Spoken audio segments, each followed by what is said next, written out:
Good morning to all you awesome people. I welcome you all on our YouTube channel JPSC Simplified. Let's crack JPSC. तो दोस्तों, आज हम अपने art and culture series में झारखंड के heritage को पढ़ने वाले हैं।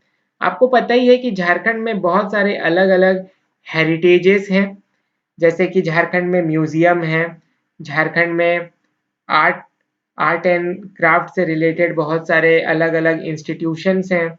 तो उनमें से कुछ को आज हम देखने वाले हैं जो कि हमारे एग्जाम के पॉइंट ऑफ व्यू से इम्पोर्टेंट हो जाता है। तो आइए स्टार्ट करते हैं हम झारखंड में म्यूजियम से। जो हमारे झारखंड का, ये देखिए यहाँ पे सबसे पहले तो आप स्टेट म्यूजियम का पिक्चर देख पा रहे होंगे। अब जो झारखंड का स्टेट म्यूजियम है वो रांची में है। ये आपके लिए एक बहुत इंपॉर्टेंट फैक्ट है। और इस म्यूजियम में अलग अलग तरीके के क्राफ्ट्स का प्रदर्शनी किया गया है। सबसे पहला जो क्राफ्ट है वो है कॉपर का क्राफ्ट, जिसको हम कॉपर होड बोलते हैं। इसमें important representatives of Ganges valley culture हैं। ठीक है। फिर characteristics of this antiques found in places like Red Fort, Saipai, Bahadrabad, इंतरजीतखेड़ा। ये सब बहुत सारे अलग अलग जगहों के क्या है कि कॉपर स्ट्रक्चर जो है हमारे रांची के म्यूजियम में डिस्प्ले किए गए हैं।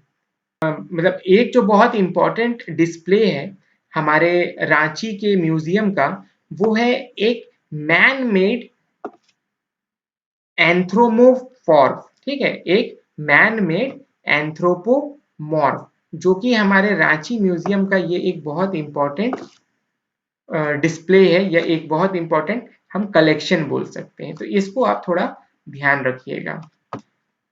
उसके बाद है कि जो झारखंड का ईस्टर्न रीजन है वहाँ का एक शोल्डर्ड एग्स जो है वो भी यहाँ पे प्रदर्शित किया हुआ है। ठीक है। उसके बाद जो इम्पोर्टेंट इंफॉर्मेशन आपको म्यूजियम से रिलेटेड है वो है कि the first consignment of copper hoard in Jharkhand was received in the year 1915-1916 by R बुशफुल from a place named Baraguna in Hazaribagh. ठीक है, तो ये आप एक इंफॉर्मेशन याद रख सकते हैं कि ये जो शोल्डर्ड एक्सेस की जो हम बात बोल रहे हैं, ये सबसे पहले 1915-16 में हजारीबाग से मिला था, है ना। बारागुना करके एक जगह है, वहां से मिला है। तो इतना इंफॉर्मेशन आप थोड़ा कॉपर होड के बारे में याद रखिए। फिर अगला है कि ब्रॉन्ज होड का भी डिस्प्ले किया गया है। ब्रॉन्ज से बने हुए चीजें जो हैं उनका भी डिस्प्ले किया गया है। Bronze statue was found near Shambhu ferry of Mohul Dangri village in order of archaeological exploration in the Baharagora area of eastern Singhbhum. तो ये आप याद रखिएगा। ब्रॉन्ज का बना हुआ स्टैचू है जो कि Shambhu ferry of Mohul Dangri village, जो कि ईस्टर्न सिंहभूम में है, वहां पे मिला है। फिर 9 bronze statue of palm shaped sculptures जो है वो भी आपको मिले हैं। और some of these sculptures have also been found in the 12th century script by the names of Danakatrao। ठीक है, तो ये इंफॉर्मेशन भी आप ध्यान रखिएगा। अब अगला जो चीज मिला है वो है हरप्पन पॉटरीज। तो हरप्पा काल के जो पॉटरीज हैं वो भी हमको झारखंड के जो स्टेट म्यूजियम है जो कि रांची में है उसमें प्रदर्शित किया गया है, हमको वहां भी देखने को मिलता है। ठीक है। अब इस म्यूजियम में एक इथेनोलॉजी सेक्शन है ना, जो कि रिसेंटली ही स्टार्ट किया गया है, जिसमें क्या दिखाया जाता है, तो ये डिस्प्ले करता है beautiful models of tribal families of Jharkhand and armed weapons and instrumental instruments related to tribal life, which is a wonderful demonstration of this museum. तो इथेनोलॉजी सेक्शन में क्या डेमोन्स्ट्रेट किया जाता है या क्या डिस्प्ले किया जाता है, तो जो ट्राइबल लाइफ है उसको दर्शाया जाता है। अलग अलग थीम्स को उनके लाइफ के चित्रित किया जाता है इस इथेनोलॉजी सेक्शन में। तो इतना इंफॉर्मेशन जो है आप ध्यान में रखिएगा झारखंड के स्टेट म्यूजियम के बारे में। अब झारखंड का हेरिटेज जो है, ऐसे तो ये बहुत ही वाइड स्प्रेड है, ठीक है। बट कुछ कुछ इंफॉर्मेशन मैंने इसमें कंपाइल किया हुआ है, तो इसको आप, मैं पीडीएफ जो है आपके साथ कमेंट सेक्शन में शेयर कर दूंगा, आप उसको एक बार पढ़ लीजिएगा, ठीक है। हाँ, इसमें एक जो इंफॉर्मेशन है ये है कि जो आर्ट एंड कल्चर डिपार्टमेंट है झारखंड का, इसको किसने बनाया है, तो ये डॉक्टर हरेंद्र प्रसाद सिन्हा जी हैं। ये बहुत फेमस हैं और इन्होंने ही आर्ट एंड कल्चर डिपार्टमेंट को इस्टेब्लिश किया है हमारे झारखंड स्टेट का। तो इनका नाम जो है आप जरूर ध्यान में रखिएगा, ठीक है। ये एक इंपॉर्टेंट पर्सनालिटी बन जाते हैं हमारे लिए। अब अगला जो हमारे पास हेरिटेज से रिलेटेड आता है, कुछ आर्ट इंस्टीट्यूशंस को हम देख लेते हैं। उसमें सबसे पहला जो है वो है आदरे हाउस। आदरे हाउस बिल्ड किया गया था कैप्टन हेलिंगटन जी के द्वारा 1855-1856 में। तो ये आपके लिए बहुत इंपॉर्टेंट इंफॉर्मेशन बन जाता है। वैसे ये कैप्टन हेलिंगटन या कहीं कहीं इनका नाम कैप्टन हैनिंगटन दिया हुआ है, तो ये आप थोड़ा ध्यान रखिएगा। वैसे मैंने जितने भी जगह देखा मुझे कैप्टन हैनिंगटन मिला, लेकिन जो ऑफिशियल सोर्स है उसमें कैप्टन हेलिंगटन दिया हुआ है, इसीलिए मैंने इसको एज इट इज यहाँ पे लिखा हुआ है, ठीक है। तो ये आप जरूर इनका नाम याद रखिएगा और आदरे हाउस के फाउंडर के रूप में इनको ध्यान रखिएगा। अब in summer the office of lieutenant governor of Odisha was transferred to the governor's house Ranchi. Audrey house was part of the governor's house, ठीक है। तो ये आप ध्यान रखिएगा। उसके बाद क्या है कि चंपारण एग्रीकल्चरल एक्ट ऑफ 1918 के बारे में एक इंफॉर्मेशन है कि this programme reminded the people about importance of why Mahatma who returned to India from South Africa in 1915 2 years ago came to this small hill city, ठीक है। तो महात्मा गांधी जी जो है, आपको पता ही है कि चंपारण सत्याग्रह जो है उनका पहला ऑफिशियल सत्याग्रह था और वो झारखंड और बिहार के, उस समय तो झारखंड और बिहार यूनाइटेड हुआ करता था, तो इसी की माटी से उन्होंने अपना सत्याग्रह चालू किया था, है ना। इसीलिए महात्मा गांधी जी जो है वो भी बहुत इंपॉर्टेंट हो जाते हैं हमारे लिए। और महात्मा गांधी जी जो है आदरे हाउस जो है उस समय विजिट किए थे, तो इसलिए आदरे हाउस आपके लिए एक इम्पॉर्टेंट प्लेस है, एक इम्पॉर्टेंट हेरिटेज है, ठीक है। देखिए यहाँ पे लिखा हुआ है कि sir Edward Albert Gait the then lieutenant governor of United States of Bihar Orissa met Mahatma Gandhi on June 4, 1970 in Audrey house. तो कब मिले थे, तो जून 4, 1917। तो ये डेट भी आप जरूर ध्यान रखिएगा। ये लेफ्टिनेंट गवर्नर जी का नाम भी आप याद रखिएगा और महात्मा गांधी जी को तो आप याद रखिएगा ही रखिएगा, ठीक है। उसके बाद अगला जो इंफॉर्मेशन हमारे लिए इंपॉर्टेंट है कि अब करंट स्टेटस क्या है आदरे हाउस का। तो currently a part of the Raj Bhavan governors residence of Jharkhand, ठीक है। तो अभी आदरे हाउस जो है ये क्या है कि राजभवन का एक पार्ट है जो कि गवर्नर का रेसिडेंस है, ठीक है। This is one of the oldest buildings in Ranchi. The building is more than 150 years old, has seen some significant historical events occurring in its 150 years of existence। तो ये इंफॉर्मेशन जो है आप आदरे हाउस के बारे में ध्यान रखिएगा। Structure was built by captain John Huntington, a British officer, as an indoor entertainment center during 1855-1856। Okay, तो आगे बढ़ते हैं हम। Audrey house served as the secretariat when Ranchi was the summer capital of Bihar. Got it.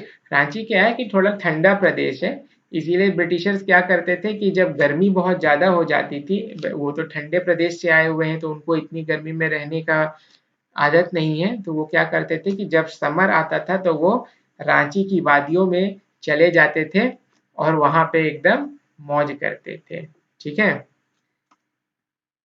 अब अगला जो information है वो है कि India's president Pranab Mukherjee inaugurated it as a centre of art and culture. तो ये भी आपके लिए बहुत इंपॉर्टेंट इंफॉर्मेशन है कि आदरे हाउस को centre of art and culture के तौर पे किसने इनॉग्रेट किया है, तो प्रणब मुखर्जी जी को है ना। अभी प्रणब मुखर्जी जी हमारे वेंटिलेटर पे हैं, कोविड से लड़ रहे हैं।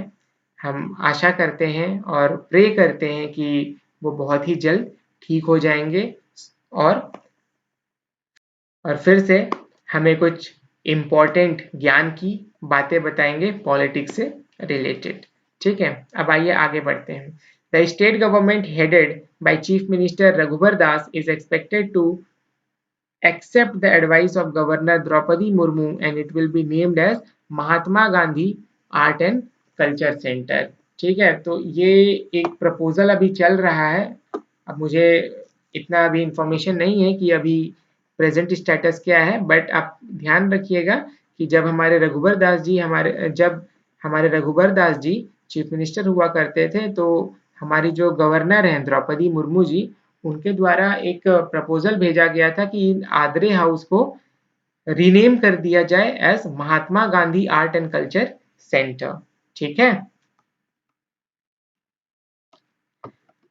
उसके बाद एक इंपॉर्टेंट और इंफॉर्मेशन है कि after this a section of Oraon tribals became vegetarian took part in the freedom movement under the leadership of Mahatma Gandhi, they were known as Tana Bhagat. तो जब महात्मा गांधी जी आदरे हाउस में आए थे चंपारण सत्याग्रह के दौरान, उनसे बहुत सारे ओरांव ट्राइबल्स जो हैं वो मिलने आए थे और उनसे मिलने के बाद ये लोग सारे वेजिटेरियन बन गए। ठीक है, और इनको बाद में ताना भगत के नाम से जाना जाने लगा। तो ये भी एक इम्पॉर्टेंट इंफॉर्मेशन है कि आखिर ताना भगत कौन है। तो जो ओरांव ट्राइब्स हैं इन्हीं को हम ताना भगत बोलते हैं। ठीक है, दिस ताना भगत took part in the freedom movement under the leadership of Congress party and continued to wear white khadi dress, ate vegetarian diet and considered Mahatma Gandhi as his god। तो ये एक इम्पॉर्टेंट इंफॉर्मेशन है, आप जरूर ध्यान में रखिएगा। ठीक है, अब अगला जो इंफॉर्मेशन है वो है कि Jharkhand governor Draupadi Murmu and chief minister Raghubar Das organised a programme in the Audrey house in Ranchi under the leadership of BJP government celebrating Gandhi's first visit to Ranchi। ताना भगत were also invited। ठीक है, तो ये अब आउटडेटेड इंफॉर्मेशन हो चुका है, इसको हमको याद रखने की कोई दरकार नहीं है। अब अगला जो हमारा हेरिटेज है वो है मानभूम का छऊ केंद्र, जो कि सिल्ली में है। ठीक है, एक तो आप लोकेशन ध्यान में रखिएगा और इससे रिलेटेड क्या आपको ध्यान रखना है कि ये मार्शियल आर्ट डांस यहाँ पे परफॉर्म किया जाता है। ठीक है, इस सिल्ली में जो आपका मानभूम छऊ केंद्र है यहाँ पे, और मानभूम छऊ जो है ये एक मार्शियल आर्ट डांस है। ठीक है, जो कि ऑल कम्युनिटीज ऑफ झारखंड के द्वारा परफॉर्म किया जाता है। इसमें the group of dance uses heavy mask and bright coloured costumes and traditional jewelry to make an attractive appearance। Masks are also used for description of the character। तो छऊ नृत्य में हमने पढ़ाई है कि मुखौटा जो है ये बहुत ही इंपॉर्टेंट रोल प्ले करता है। ठीक है, अब सरायकेला का छऊ केंद्र याद रखिएगा, ज्यादा कुछ इसमें बताने लायक है नहीं कि सरायकेला जो है ये एक स्मॉल सा टाउन है जो कि आपका होली रिवर है खरखई, वहां पे उसके बैंक पे लोकेटेड है। तो ये इंपॉर्टेंट इंफॉर्मेशन है, जरूर ध्यान रखिएगा। Simbha dynasty had ruled over the now extinct are called Singhbhum. ठीक है, Singhbhum is contested as in tribal Munda dialect। Singh means sun and Bonga means god, the sun god as the creator of the universe। तो सिंह भूम जो नाम पड़ा है आपका Simba dynasty के ऊपर पड़ा है, जो कि इस एरिया में पहले रूल करता था।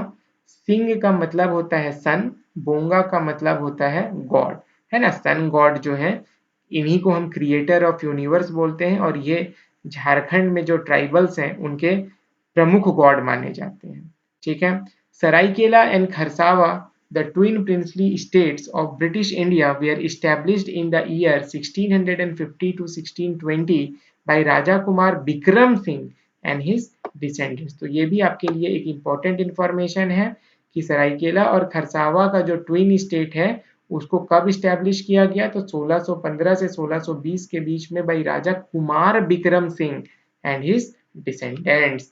ठीक है, ध्यान रखिएगा इसको। Seraikela, it boasts of rich cultural heritage, home to the world famous Chhau dance. Saraikela is the nerve center of art and culture in Jharkhand by lush green forest, hillocks, serpent like river and river belt. तो याद रखिएगा कि झारखंड के क्षेत्र में जो core है art and culture का वो हमारा सरायकेला का क्षेत्र है। ठीक है, और एडमिनिस्ट्रेटिव स्ट्रक्चर ऑफ डिस्ट्रिक्ट की बात करें तो इसमें 9 ब्लॉक और 136 पंचायत हैं। ठीक है, आप इसका एक बार करंट अफेयर्स में जरूर देख लीजिएगा कि अभी प्रेजेंटली कितने हैं। जब मैंने ये इंफॉर्मेशन उठाया था तो सोर्स में इतना ही दिया हुआ है। ठीक है, और सरायकेला जो है इसको Mecca of connoisseurs of music and dance बोला जाता है। ठीक है, तो ये भी एक इंपॉर्टेंट इंफॉर्मेशन है, आपको एग्जाम में पूछ सकता है कि किसे Mecca of connoisseurs of music and dance बोला जाता है, तो सरायकेला के क्षेत्र को बोला जाता है। ठीक है, citadel of world famous Chhau dance जो है सरायकेला में ही है। ठीक है, तो छऊ डांस का ओरिजिन कहाँ से है? सरायकेला से ही तो है, झारखंड में। ठीक है, तो ये इंपॉर्टेंट इंफॉर्मेशन है, ध्यान रखिएगा।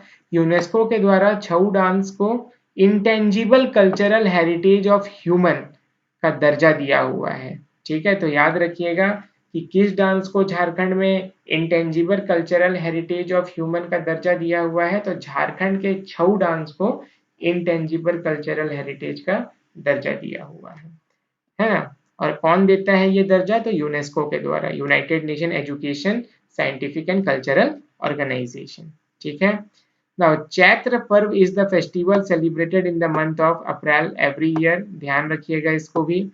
द सेलिब्रेशन ऑफ चैत्र पर्व छऊ महोत्सव involve Chhau dancing and spreading the message of love and harmony all around. तो ध्यान रखिएगा कि जब चैत्र पर्व होता है जो कि आपका आई थिंक अप्रैल के टाइम पे परफॉर्म किया जाता है, सेलिब्रेट किया जाता है, उसी दौरान एक छऊ महोत्सव भी ऑर्गेनाइज किया जाता है। ठीक है, तो आपको एक सवाल पूछा जा सकता है कि किस पर्व के दौरान छऊ महोत्सव ऑर्गेनाइज किया जाता है? तो चैत्र पर्व के दौरान इसको ऑर्गेनाइज किया जाता है। सरायकेला छऊ केंद्र के लिए इतना इंफॉर्मेशन जो है वो सफिशिएंट है। अब आगे बढ़ते हैं, जो कि है आपका, देखिए छऊ नृत्य के बारे में मैंने और भी कुछ इंपॉर्टेंट इंफॉर्मेशन दिए हैं, पीडीएफ में आप थोड़ा पढ़ लीजिएगा। ठीक है, उतना डिटेल हमको जरूरत नहीं है, जो इंपॉर्टेंट इंफॉर्मेशन था वो मैंने आपको बता दिया। अब एक लास्ट जो हेरिटेज है वो है झारखंड का कला मंदिर, जो कि रांची में भी है और दुमका में भी है। ठीक है, रांची में मेन वाला है और इसका जो ब्रांच है वो दुमका में है। तो इससे रिलेटेड आप एक चीज याद रखिएगा कि सन 1949 में भारतीय नृत्य कला मंदिर फ्रेजर राड, छदनूबाग, पटना, आकाशवाणी पटना के निकट प्रारंभ की गई। बिहार सरकार के प्रयास से रांची में भारतीय नृत्य कला मंदिर रांची की स्थापना सन 1970 में की गई। तो ये इंपॉर्टेंट है, रांची में भारतीय नृत्य कला मंदिर की स्थापना जो है 1970 में की गई। ठीक है, कांके रोड में है। और संथाल नृत्य कला केंद्र दुमका की स्थापना 1979 में की गई। तो 1979 में दुमका में और 1970 में रांची में। ठीक है, इंपॉर्टेंट इंफॉर्मेशन है, ध्यान रखिएगा। अब पंडित एक पद्म श्री स्वर्गीय हरि उप्पल जी हैं, ये संस्थापक हैं और निदेशक रहे हैं इस आपका झारखंड कला मंदिर के। ठीक है, पंडित श्री स्वर्गीय हरि उप्पल प्रसिद्ध नर्तक थे, भारतनाट्यम नृत्य, कथकली नृत्य और मणिपुरी नृत्य के। इनका नाम आप थोड़ा ध्यान रखिएगा। मुख्य संस्था जो है वो रांची में है और शाखा दुमका में है, हमने देख ही लिया। और इसका उद्देश्य क्या है? तो लुप्त हो रहे नृत्य, संगीत, वाद्य यंत्रों को पुनर्जीवित रखना। यहाँ पे क्या है कि छात्रों को ट्रेनिंग दिया जाता है और उन्हें कला में पारंगित किया जाता है। ठीक है, अब एक और इम्पोर्टेंट इंफॉर्मेशन है कि राज्य विभाजन के उपरांत सचिव कला, संस्कृति एवं युवा कार्य बिहार सरकार पटना ने सचिव कला, संस्कृति, खेलकूद एवं युवा कार्य विभाग झारखंड सरकार को झारखंड कला मंदिर संस्थागत को सौंप दिया है। ठीक है, तो अब क्या है कि जो ये पहले तो बिहार यूनाइटेड हुआ करता था, झारखंड और बिहार, तो ये बिहार में था, बट अब ये झारखंड का पोर्शन बन चुका है और बिहार ने हमें ट्रांसफर कर दिया है इसको। तो इतना इंफॉर्मेशन आपको झारखंड के हेरिटेज के बारे में रखना है। होप करता हूँ कि आज का क्लास आपको पसंद आया होगा। क्लास अच्छा लगा हो तो थम्स अप बटन दबाइएगा। मेरे साथ जुड़े रहने के लिए चैनल को सब्सक्राइब कीजिएगा और पढ़ते रहिएगा, मजे करते रहिएगा और रिवाइज कीजिएगा। Thank you.